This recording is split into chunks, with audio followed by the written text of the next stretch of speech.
Mi padre me dijo que yo era una decepción justo delante de todos, luego brindó por mi hermano como si yo nunca hubiera existido. Y la peor parte es que ni siquiera me inmuté. Había ensayado este dolor tantas veces en mi cabeza. Casi se sentía educado. Pero esa noche, algo dentro de mí se quebró. No con ira, sino con claridad. Solo puedes ser invisible por un tiempo antes de empezar a cuestionarte si alguna vez fuiste real para empezar. Antes de compartir mi historia, quiero saber que estás aquí conmigo. Simplemente di escuchando en los comentarios o dime dónde estás. Me encanta saber hasta dónde llega mi historia. A veces, incluso la conexión más pequeña puede hacer que una historia se sienta escuchada. Gracias. Y ahora, aquí está mi historia. Mi nombre es Lucas Manning. Tengo 33 años y soy estratega financiero en Nueva York. Y por razones que todavía no puedo explicar del todo, me encontré de vuelta en la casa de mis padres en las afueras de Filadelfia. No porque la extrañara, no porque quisiera estar allí, sino por un sobre que había estado pesando en el bolsillo de mi abrigo durante los últimos 3 meses. Era el cumpleaños de mi padre. Víctor Manning, fundador del grupo Manning, un hombre cuyo legado se medía no en afecto, sino en activos. Sus fiestas de cumpleaños eran menos una celebración y más un espectáculo. Asuntos pulcros y fríos, llenos de trajes a medida y sonrisas ensayadas. El tipo de noche donde todos interpretaban su papel en una mesa lo suficientemente larga como para sentar al poder, pero nunca la calidez. No estaba allí por el pastel ni por el tintineo de los cristales. No estaba allí para hacer el papel del hijo pródigo. Estaba allí porque algo dentro de mí necesitaba una respuesta. Y esa respuesta podría estar sellada dentro del sobre, clavándose en mis costillas mientras me sentaba en el extremo más alejado de la mesa. Un fantasma en mi propio linaje. Todos tenían un lugar en este retrato familiar. Todos menos yo. Grant, el mayor, de hombros anchos, pulcro, inquebrantablemente competente, el tipo de hombre que tomaba decisiones con la misma facilidad con la que estrechaba la mano. Dirigía la sucursal de Boston del imperio inmobiliario de la familia y mi padre se refería a él con frecuencia como el futuro del apellido Manning. May, la menor, de ojos brillantes, sociable sin esfuerzo, la pacificadora. Tenía una forma de hacer que todos se sintieran vistos, escuchados, apreciados. Incluso mi padre la admiraba, lo cual decía mucho. Y luego estaba yo, el del medio, el que tenía títulos de Columbia y una carrera gestionando activos más grandes que toda la cartera familiar. Y aún así, seguía siendo solo Lucas. El que nadie presentaba.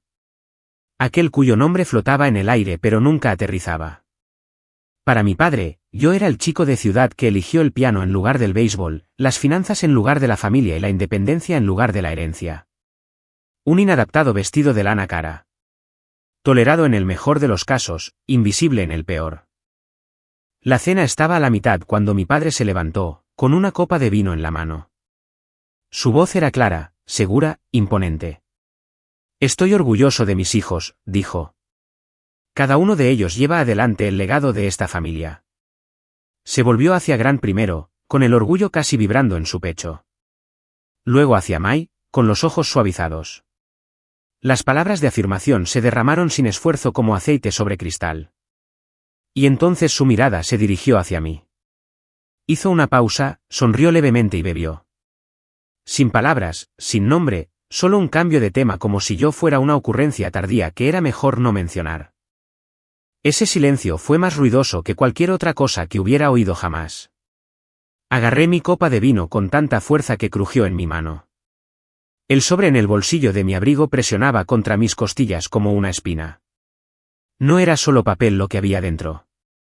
Era la culminación de cada pregunta sin respuesta que me había hecho. Una prueba de ADN que me había hecho meses atrás después de una extraña llamada telefónica de un desconocido con demasiada información y muy poca explicación. Aún no lo había abierto. Quizás porque una parte de mí temía la respuesta. Quizás porque otra parte ya la sabía. Me levanté lentamente. Nadie se dio cuenta. Nadie me llamó por mi nombre. Ni siquiera May. Detrás de mí, el tintineo de las copas y las risas educadas continuaron como música de fondo. Y los ojos de mi padre ni siquiera se movieron hacia la silla vacía que había dejado.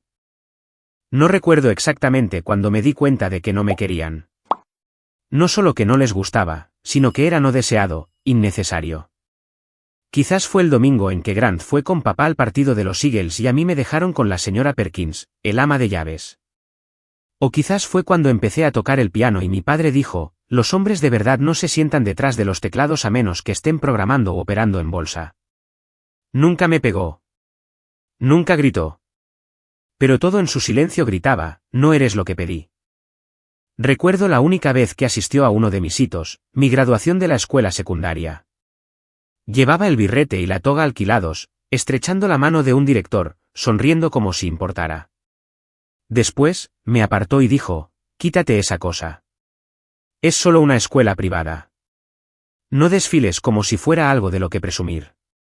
Me la quité en silencio, pero algo se rompió dentro de mí ese día, y nunca sanó, ¿verdad? Una tarde, no mucho después de haber empezado la universidad, escuché una conversación entre mi madre y mi tía. No sabían que yo estaba allí. No es culpa de Lucas, susurró mi madre. Es el pasado. Se me retorció el estómago. Más tarde, le pregunté qué quería decir. Ella sonrió, colocó una mano suave sobre la mía y dijo, piensas demasiado. Solo estábamos recordando. Pero su sonrisa nunca llegó a sus ojos, y su mano, aunque cálida, nunca apretó la mía. Desde entonces, las preguntas nunca cesaron. ¿Fui un error? ¿Era el eco de algo que nadie quería recordar? Mi madre, Angela, siempre fue de voz suave. Nunca levantaba la voz. Hacía pan de plátano cuando yo lloraba y presionaba su palma en mi espalda cuando llegaba tarde a casa. Pero nunca me defendió. Ni una sola vez. No cuando mi padre me despreciaba. No cuando me excluía. Era el tipo de madre que pondría su mano en tu hombro justo antes de que cayeras, pero nunca te detendría. Con el tiempo, dejé de esperar que evitaran la caída. Y, sin embargo, ella era la única persona que todavía visitaba cuando volvía a casa, porque incluso un fantasma amable es mejor que nadie en absoluto. Así que, no, mi padre no necesitaba decir, no te quiero. Nunca tuvo que hacerlo porque nunca me dio una razón para creer lo contrario. Y ese sobre, todavía está en el bolsillo de mi abrigo. Un testigo silencioso, una posible sentencia. No lo he abierto, pero sé, lo siento en mis huesos, que el momento se acerca. Hubo un tiempo, no hace mucho, en que pensé que finalmente podría ser visto, quizás incluso aceptado. Acababa de ser ascendido a analista financiero principal en una firma de primer nivel en Nueva York. 7 años de trabajo duro, demostrando mi valía a personas que nunca supieron mi nombre y a las que no les importaba mi pedigrí, solo los resultados. Y los entregué. Y cuando lo hice, compré un coche. No cualquier coche. Un SUV negro. Exactamente la marca y el modelo que mi padre una vez llamó el coche de un hombre de verdad. Lo envié a la casa en Filadelfia. Incluí una pequeña tarjeta, solo una línea, espero que esto te haga sentir orgulloso. Pasó una semana. Nada. Ningún mensaje, ninguna llamada, ni siquiera un gesto a través de Mai. Silencio. Entonces mi madre me envió un mensaje de texto. Tu padre puso el coche en el garaje. Dijo, bueno, es bastante bonito. Eso fue todo. Me tragué el escozor, me dije a mí mismo que el silencio era mejor que el rechazo. Al menos no lo devolvió. Al menos se lo quedó. Eso contaba para algo, ¿no? Pero la ilusión no duró mucho. Unos fines de semana después, visité la casa sin avisar. Caminé por el patio trasero y escuché a mi padre reír con algunos de sus viejos amigos de negocios, con un whisky en la mano, la postura relajada, como si realmente disfrutara de estar vivo. Alguien señaló el SUV aparcado fuera del garaje. Mi padre se rió entre dientes. Ah, eso. Un regalo de uno de nuestros socios. Supongo que están tratando de endulzar la próxima ronda de negociaciones. No se inmutó. No dudó. Llevaba la mentira como una corbata favorita.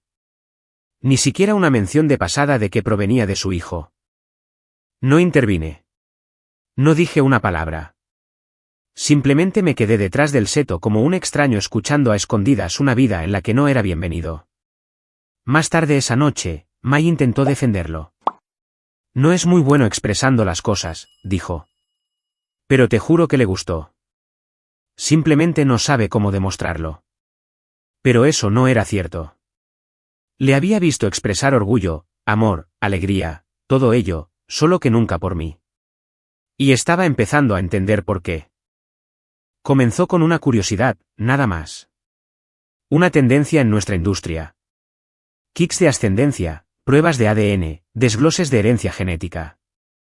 Envié uno, pensando que aprendería algo sobre de dónde venía mi linaje. Cuando los resultados llegaron semanas después, vi una frase que lo cambió todo: no se encontró coincidencia paterna directa con el padre indicado. No entré en pánico. No lloré. Simplemente me quedé mirando la pantalla mientras las paredes de mi vida se reorganizaban silenciosamente. No se lo dije a nadie, pero la semilla de la duda había brotado y seguía creciendo, envolviendo cada recuerdo que creía entender. Así que, una tarde, volví a casa, me deslicé en el baño de arriba, encontré el cepillo de mi padre, arranqué algunos cabellos, los envolví en una toalla de papel y me fui. Los envié a un laboratorio privado en Manhattan. 3 días antes de su cumpleaños, llegó el sobre. Grueso, pesado. No lo he abierto. Está en mi escritorio ahora, junto a un bolígrafo que no he tocado y una foto de mi graduación universitaria a la que nunca asistió. Ese coche, ese gesto de gratitud, ese silencioso "me ves ahora", se había convertido en otro accesorio más en su historia. Una mentira conveniente para mantener las apariencias. Y por primera vez, no solo me sentí herido.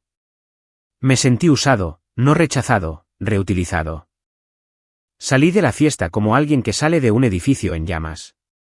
Sin urgencia, sin pánico, solo esa salida silenciosa y entumecida cuando finalmente aceptas que no hay nada allí dentro que valga la pena salvar. La habitación del hotel estaba tenuemente iluminada, ordenada, impersonal. Él sobreyacía sobre el escritorio como si hubiera estado esperando. Me senté frente a él, el aire espeso con algo que no podía nombrar. Si él no es mi padre, susurré a nadie. Entonces, ¿quién soy yo en esta familia? Los recuerdos no golpean de una vez. Se deslizan como agua bajo una puerta. La vez que llamó a Grant, el que llevará el apellido, y me dijo que yo debería aprender a cocinar para no morir de hambre. El día que traje a casa un premio de economía a nivel estatal y él dijo: los datos no dicen la verdad. Solo reflejan el ruido. Solía pensar que simplemente era duro. Ahora sabía la verdad. No había estado creciendo. Había estado demostrando. Cada certificado, cada ascenso, cada éxito cuidadosamente medido, no era para mí. Era para él. O más bien, para la versión de mí que pensé que finalmente podría ganarse su aprobación. No fue crecimiento, fue penitencia. Esa noche, cogí el teléfono y llamé a mi madre. No sé por qué. Quizás solo quería escuchar a alguien respirar al otro lado. Respondió al tercer timbre. Su voz era cansada, suave. Mamá, pregunté. ¿Alguna vez, ni una sola vez, sentiste que yo no pertenecía a esa casa? Silencio, una larga pausa. Luego, finalmente, dijo: Lucas, hay cosas que no puedo decir en voz alta en esa casa, pero nunca fuiste un error. No dio más detalles. No era necesario. Me senté en la oscuridad, con el teléfono contra mi mejilla, y sentí mi pulso resonar en mi garganta. A la mañana siguiente, volví en coche a la casa. Mamá me había pedido que recogiera unos papeles viejos del estudio. El SUV estaba en la entrada, limpio, pulido, prístino. Un vecino anciano que paseaba a su perro pasó y me saludó amistosamente. El nuevo coche de Víctor, ¿eh? Oí que se lo dio un socio de negocios. La gente elegante como él, consigue todos los beneficios. No respondí, solo sonreí débilmente. Mi lengua presionaba contra el paladar, conteniendo lo que fuera que quisiera salir. Más tarde, encontré a Mai en la cocina. Estaba pelando manzanas como siempre hacía cuando evitaba algo. Oí lo que dijo, le dije. Ella se estremeció. No quiso decir nada con eso, murmuró. Es más fácil para él explicarlo de esa manera. Ya sabes cómo es papá. No, dije, la verdad es que no. Porque esto ya no se trataba de contención emocional. Esto fue un borrado deliberado y calculado. Al pasar por su oficina, oí su voz a través de la puerta ligeramente abierta. Lucas, dijo al teléfono. Él no entiende lo que es el valor real. Ese chico vive para demostrarse a sí mismo, no para construir nada duradero. Fue el tipo de frase que parece casi pequeña cuando la oyes, pero que te corta la piel limpiamente. No dijo mi hijo. Dijo ese chico. Me golpeó más fuerte de lo que esperaba. Salí de la casa sin nada en las manos. Nada excepto una verdad que no había estado listo para admitir. Quizás no necesitaba abrir el sobre. Porque a veces, cuando alguien ya ha decidido que no eres familia, la sangre que compartes o no, deja de importar. Me senté junto a la ventana del hotel, solo. El sobre en mi mano, ahora gastado por las esquinas. 3 días. Eso era el tiempo que había pasado desde que llegó. Lo había sostenido cada noche, le había dado la vuelta, había memorizado su peso. No lo había abierto, no porque tuviera miedo de lo que pudiera decir, sino porque de alguna manera ya lo sabía. Esto ya no era una prueba. Era una liberación. Y, sin embargo, seguía dudando, como si una parte de mí todavía necesitara que alguien más lo dijera primero. Lo que me atormentaba no era el resultado de la prueba en sí. Era la posibilidad de que Víctor Manning, mi padre, legalmente, pudiera haberlo sabido todo el tiempo. Si lo sabía, entonces todo tenía un sentido cruel, la frialdad, los desprecios, el silencio estratégico, la forma en que me miraba como si yo fuera una sombra que se interponía constantemente en el camino de su luz. Pensé en todas las veces que podría haber dicho algo, cualquier cosa que se pareciera al afecto. Nunca lo hizo, ni una sola vez. Y si él había sabido desde el principio que yo no era suyo, entonces nada de eso había sido accidental. No había sido indiferencia. Había sido una elección. Y yo era la víctima de esa elección. Necesitaba hablar con alguien. Llamé a Grant. Nos encontramos en su oficina. Paredes de cristal, sillas de cuero, el olor a colonia cara y éxito.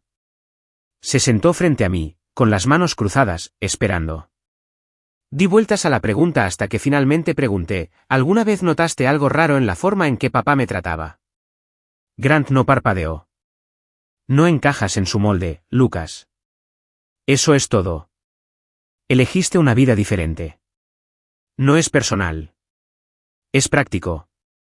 Su tono era cortante, profesional, como si estuviera analizando una cartera de acciones, no las cicatrices emocionales de su propio hermano. Me levanté para irme. Pero cuando llegué a la puerta, añadió sin darse la vuelta, si estás pensando en hacer algo imprudente en la fiesta este fin de semana, solo recuerda, no todos están listos para la verdad. Eso me detuvo en seco. No fue un consejo. Fue una advertencia. Esa noche, de vuelta en el hotel, me senté con ese pensamiento. ¿La verdad? ¿Qué cambiaría? ¿A quién haría daño? ¿Y por qué una parte de mí todavía quería gritarla a los 4 vientos? Entonces llamaron a la puerta. Era Mai. Parecía pálida, nerviosa. Sostenía algo en su mano. Un pequeño sobre amarillento por el tiempo. Se suponía que no debía encontrar esto, dijo. Pero lo hice. Hace unos años, cuando ayudé a mamá a limpiar el ático. Me lo entregó sin decir una palabra más. Era una carta fechada 33 años atrás de un hombre llamado Robert Ellis. La letra era cuidadosa, emocional. La desdoblé lentamente. Si estás embarazada, asumiré la responsabilidad. Aunque no podamos estar juntos, quiero que sepas que haré lo que pueda. Solo no dejes que el niño crezca pensando que no pertenece. Departamento de Ingeniería de la Universidad Estatal de Ohio. La cronología coincidía exactamente con los meses anteriores a mi nacimiento. Me quedé mirando el papel como si de repente pudiera reescribirse. No lo hizo. Simplemente se quedó ahí, crudo e innegable. No lloré. No grité. Simplemente me sentí quieto. No roto. Ni siquiera traicionado. Simplemente confirmado. Miré por la ventana de nuevo, pero la ciudad ya no parecía la misma. Las luces eran más frías, las calles más distantes. Siempre había pensado que yo era el fracaso de la familia, la decepción. Pero nunca fui un fracaso. Fui una eliminación. Un error que alguien intentó borrar sin hacer ruido. Víctor no solo me toleraba. Me eliminaba centímetro a centímetro de cada recuerdo familiar que podía controlar. No diciendo que no pertenecía, sino nunca diciendo que sí lo hacía. Y ahora lo sabía. Ya no necesitaba los resultados del ADN para que me lo dijeran. Tenía la carta. Tenía los años de silencio. Y tenía un padre, solo que no el que me crió. Pero, sobre todo, tenía la verdad. Y a veces eso es más pesado que cualquier mentira. 2 días antes de la gran fiesta, me senté en un rincón tranquilo de una pequeña cafetería en Filadelfia. El tipo de lugar donde el tiempo parece más lento y los recuerdos te encuentran, los quieras o no. Mi café se había enfriado. No lo estaba bebiendo, solo lo sostenía como un accesorio en una escena que había representado demasiadas veces. Seguía pensando en una reunión familiar de hace 10 años. Estábamos todos reunidos en el gran comedor de la finca Manning. El aire estaba cargado de orgullo y expectación. Ese fue el día en que Víctor Manning, mi padre, se levantó ante todos e hizo su declaración. Cuando cumpla 65 años, toda la corporación Manning será transferida a Grant. Estallaron los aplausos. May sonrió cortésmente. Grant parecía humilde pero triunfante. ¿Y yo? Estaba en la cima de mi carrera entonces, recién aparecido en el Wall Street Journal por un artículo sobre estrategias financieras emergentes. Y, sin embargo, no fui mencionado, ni siquiera de pasada, como si no existiera. Ese recuerdo se sentía más nítido que nunca ahora. Más tarde ese día, fui a visitar al señor Harris, el abogado de nuestra familia desde hacía mucho tiempo, un hombre estoico con décadas a sus espaldas. Había manejado cada contrato, cada fideicomiso, cada secreto. Le pregunté directamente sobre el testamento, sobre mi lugar en él. No respondió. No realmente. En cambio, mientras me levantaba para irme, simplemente dijo, algunas cosas se escriben no para ser justas, sino para preservar el orden. Esas palabras se quedaron conmigo. Orden. De eso se había tratado siempre el apellido Manning. Estatus, imagen, legado. Y yo nunca había encajado en esa idea pulcramente planchada de orden. Esa noche, May llamó. Me pidió que nos viéramos fuera de la casa. Su rostro estaba pálido, sus ojos cansados. Respiró hondo antes de decir lo que había guardado durante demasiado tiempo. Hay algo que deberías saber. Cuando mamá se quedó embarazada de ti, papá le dijo que abortara. No dije una palabra. Ella se negó. Él nunca le pegó, nunca gritó. Pero desde ese día, comenzó el silencio. Y nunca terminó. Sentí como si el aire a mi alrededor se hubiera colapsado. Cada mirada fría, cada desprecio pasivo, cada momento en que pensé que no era suficiente. Nunca se había tratado de mis notas, mi carrera o mi actitud. Se había tratado de mi existencia. Se me permitió vivir, pero no se me permitió pertenecer. Cada vez que me miraba, no veía a su hijo. Veía una desviación, una amenaza a la narrativa que había construido. A la mañana siguiente, abrí mi portátil y allí estaba, un correo electrónico de una dirección desconocida. Robert Ellis. El asunto era simple, si quieres que nos veamos. El cuerpo del mensaje era aún más simple, Lucas, no quiero entrometerme en tu vida. Si alguna vez te gustaría hablar, estoy dispuesto a ir a Nueva York la próxima semana, pero entenderé si no quieres. Solo quería ofrecerte la opción. Sin grandes declaraciones, sin intentos de redención emocional, solo respeto, un tono que nunca había recibido del hombre que me crió. Y eso fue lo que más me rompió. No sabía qué parte dolía más. Que un extraño pudiera escribirme con más amabilidad de la que mi propio padre había logrado en 33 años.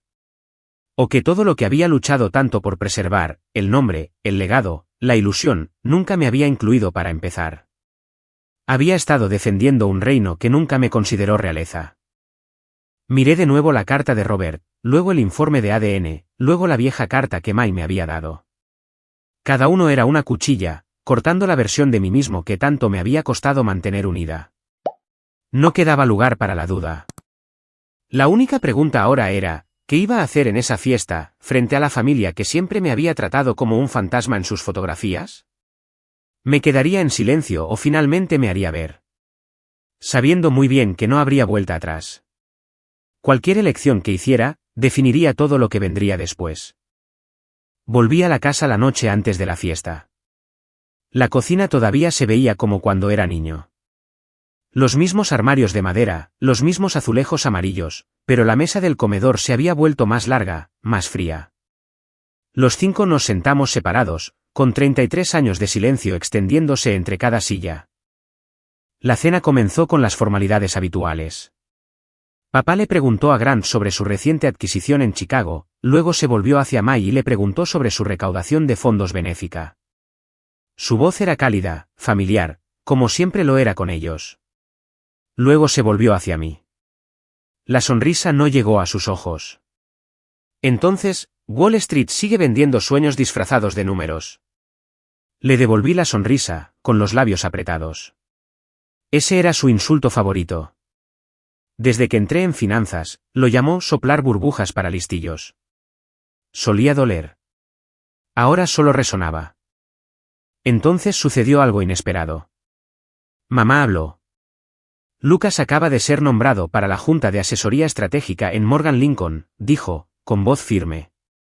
Es el miembro más joven que han tenido. La habitación se quedó en silencio por un instante. No levanté la vista. No necesitaba hacerlo. Podía sentir los ojos de papá, sentirlos calculando, decidiendo cómo presentar esto. Dejó sus cubiertos, asintió brevemente y murmuró, dejan entrar a cualquiera en estos días si están tratando de cumplir una cuota de diversidad. Así de simple, sentí que desaparecía de la mesa. Después de la cena, salí al jardín. El cielo estaba amoratado por las nubes. Papá estaba junto a la vieja fuente, sosteniendo una copa de vino. Me acerqué a él, ya sin necesidad de fingir. Sabías que no era tu hijo biológico, ¿verdad? No se inmutó, no parpadeó, solo dijo, te di mi apellido. Eso es más de lo que la mayoría haría. Luego añadió, lento y deliberado, si planeas arruinar la fiesta de mañana, que sepas esto. No solo perderás a tu padre, perderás tu apellido. Me ardía la garganta. Aún así, le hice la única pregunta que me había atormentado toda mi vida. Entonces, ¿qué intentabas enseñarme todos estos años? Sus ojos se oscurecieron. Que hay cosas en la vida que no puedes cambiar, no importa cuánto lo intentes. De vuelta en el hotel, me senté junto a la ventana y abrí de nuevo el correo electrónico de Robert Ellis. Mis dedos se cernieron sobre las teclas. Luego, lentamente, escribí, aún no estoy listo para que nos veamos. Pero gracias. Al menos tú nunca me trataste como un error. No lloré, pero algo en mí cambió. Un adiós silencioso, no a un hombre, sino a una esperanza a la que me había aferrado durante demasiado tiempo. A la mañana siguiente, llegué a la finca con un traje negro a medida. Los invitados inundaban los terrenos, las risas y el champán llenaban el aire. Me quedé en el borde, desapercibido. Algunas personas me miraron. Asentimientos educados, en el mejor de los casos. La mayoría asumió que yo era parte del personal del evento. El patio trasero estaba decorado en blanco y dorado. Banderas colgaban de la pérgola, celebrando 65 años, honrando al fundador. Se sentía como entrar en un museo construido para la memoria de otra persona. Vi a papá ensayando en el podio, ajustando el micrófono. Un grueso guión de discurso yacía a su lado.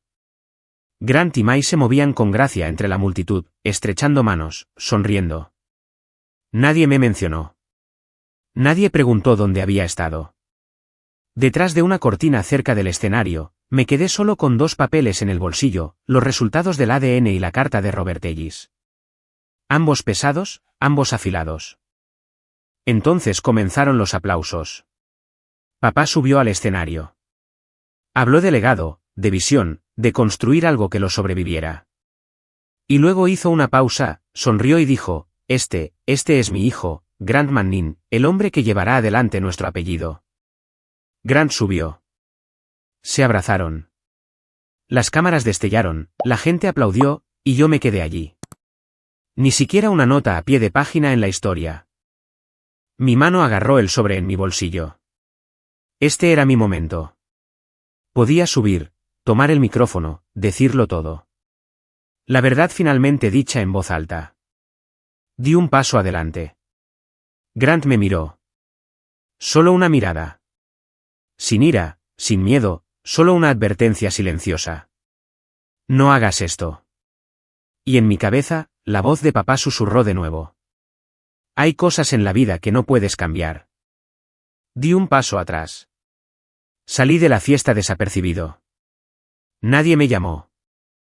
En el hotel, me quité la etiqueta con mi nombre de la solapa. Lucas Manning. La tiré a la basura. Luego abrí mi portátil y redacté un correo electrónico para el señor Harris. No buscaré ninguna herencia. Lo que yo quería de esta familia nunca fue suyo para dar. Lo firmé con mi nombre real por primera vez, Lucas Ellis. Había pasado una semana desde la fiesta. Estaba de vuelta en Nueva York. No había rabia, ni lágrimas, solo un silencio hueco que me seguía a todas partes.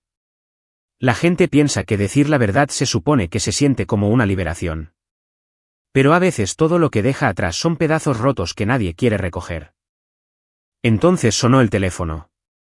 Era mi madre. No se disculpó. No se defendió a sí misma ni a mi padre. Simplemente dijo, Lucas, ¿puedes venir a casa? No para hablar con tu padre, solo conmigo. Acepté, pero no puse un pie en la casa principal. Nos encontramos en la vieja panadería en Atani Maple, donde solía llevarme después de cada examen escolar. Parecía mayor, no por las arrugas, sino por la forma en que cargaba el silencio. Me dijo que el día que descubrió que estaba embarazada de mí, se quedó junto al lago durante casi 2 horas. No porque quisiera saltar, sino porque no sabía si yo merecía nacer en esto. Y por primera vez en mi vida, lloró. No como mi madre, no como la esposa de alguien, sino como una mujer que una vez tomó una decisión que le costó todo. Esa noche, regresé a mi apartamento. Había una carta esperando de Robert Ellis, escrita a mano. Sin lenguaje florido, sin exigencias, solo una línea que se me quedó grabada. Lucas, no tienes que perdonar a nadie, pero no dejes que te enseñen a cargar con el dolor. Doblé la carta y me senté en silencio. No podía decir si me sentía más ligero o simplemente deshecho. No estaba tratando de salvarme. Me estaba dando permiso para dejar de fingir que no sangraba. Unos días después, visité la tumba de mi abuelo. No esperaba ver a nadie allí, pero Grant y May estaban de pie junto a la lápida. May parecía inquieta. Se acercó a mí, con la mirada baja. Siento haber guardado esa carta. Tenía miedo. Pensé que si lo sabías, te irías para siempre. Grant no dijo nada. Simplemente metió la mano en el bolsillo de su abrigo y me entregó una llave. Sin palabras, solo el peso de ella en mi mano. Era para uno de los almacenes privados de nuestro padre. Dentro, encontré cajas de archivos viejos, en su mayoría de negocios, pero en la esquina, un sobremarcado como personal. Dentro había cartas, docenas de ellas, todas dirigidas a mí, ninguna enviada. Una, a medio terminar, decía, si muero antes de poder arreglar lo que he hecho, espero que Lucas entienda. Fui más un cobarde que un mal padre. Me senté en el suelo durante horas, con el sobre en mi regazo. Ninguna disculpa podría cambiar lo que se había perdido. Pero la cobardía, a su manera, es una confesión. Significa que él lo sabía. Simplemente no fue lo suficientemente valiente para enfrentarlo. Era una mañana fresca cuando decidí conducir a Ohio.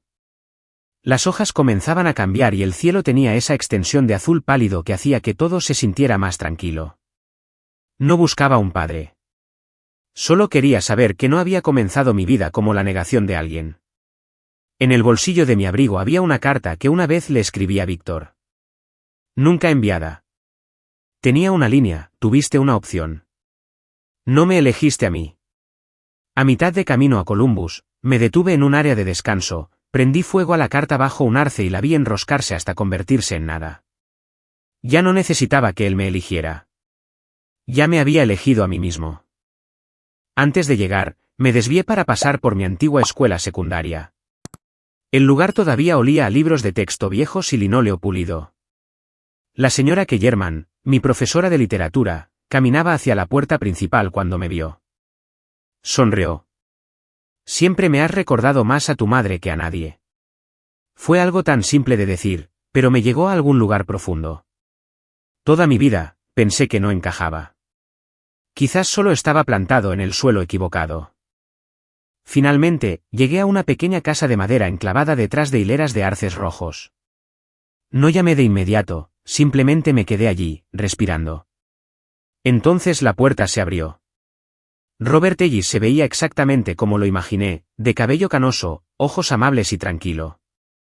¿Quieres café?, preguntó. Lo preparo fuerte. Sin abrazos, sin explicaciones incómodas, sin hablar de ADN. Nos sentamos junto a la ventana. Dos extraños, dos hombres, viendo pasar el mundo a través de un cristal empañado por el vapor. Nadie intentó arreglar nada. Unos días después, estaba de vuelta en Nueva York. En mi escritorio había una foto renderizada digitalmente.